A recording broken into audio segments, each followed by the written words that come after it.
Hello everyone, आज हम बात करेंगे लो लेवल इक्विलिब्रियम ट्रैप की। इसको दिया था रिचर्ड और नेल्सन ने 1956 में। ये इसमें क्या कहता है? ये कहता है कि जब एक नेशन की इकोनॉमी लो हो, इनकम लो हो, तो वो ग्रोथ नहीं कर पाता। उसके लिए उसे क्या करना चाहिए ताकि वो इस लो लेवल इनकम से निकले, इस लो लेवल इक्विलिब्रियम ट्रैप से निकले। ये पहले क्या कहता है? ये कहता है कि ग्रोथ रेट ऑफ इनकम जो है, इनकम की जो ग्रोथ रेट है वो ग्रोथ रेट ऑफ पॉपुलेशन से ज़्यादा होनी चाहिए। मीन्स जिस कदर पॉपुलेशन बढ़ेगी उससे ज़्यादा इनकम बढ़नी चाहिए।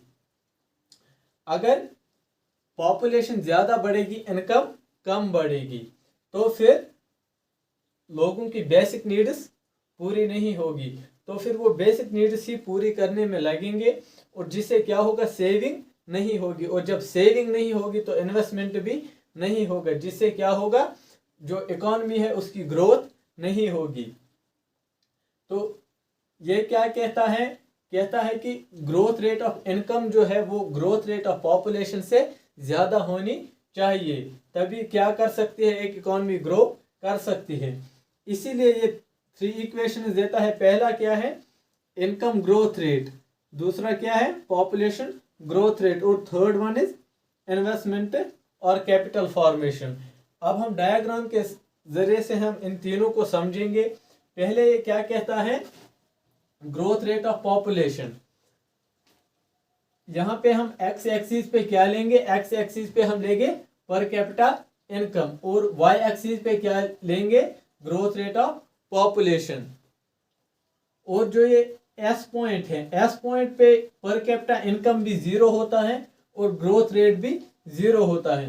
और जब इनकम पर कैपिटा इनकम बढ़ती है तो ग्रोथ रेट ऑफ पॉपुलेशन भी बढ़ता है।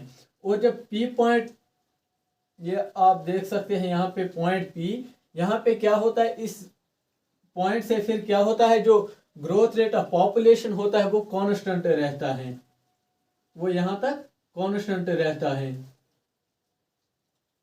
और फिर क्या होता है, जो क्यू पॉइंट है, क्यू पॉइंट से क्या होता है, फिर स्टार्ट होता है population growth declining. Population growth जो होती है वो डिक्रीज होती है फिर पॉइंट क्यू से। अगर हम यहाँ पे इक्वेशन बी पे देखेंगे, यहाँ पे क्या लेता है? Rate of investment.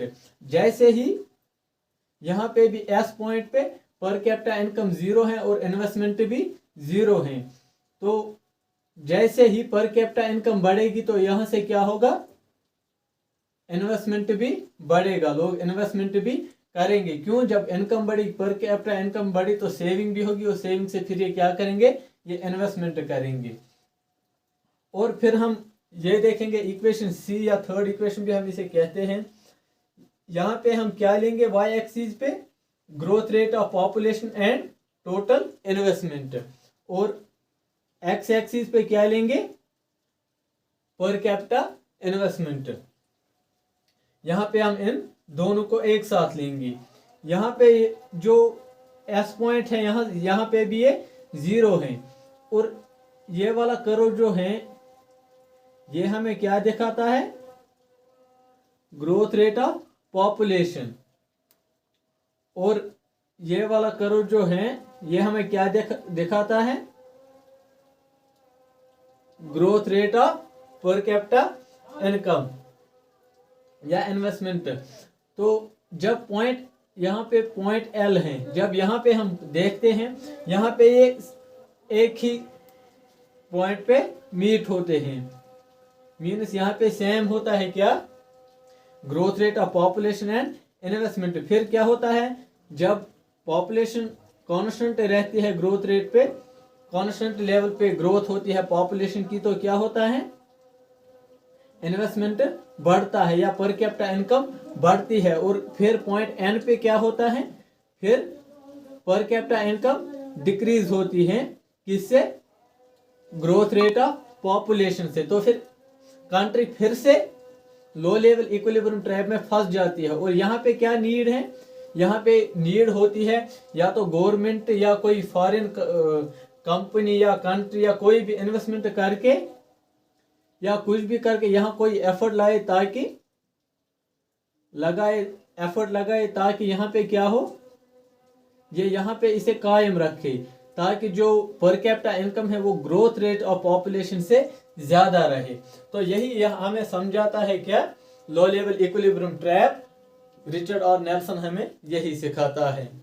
I hope कि आपने समझा होगा।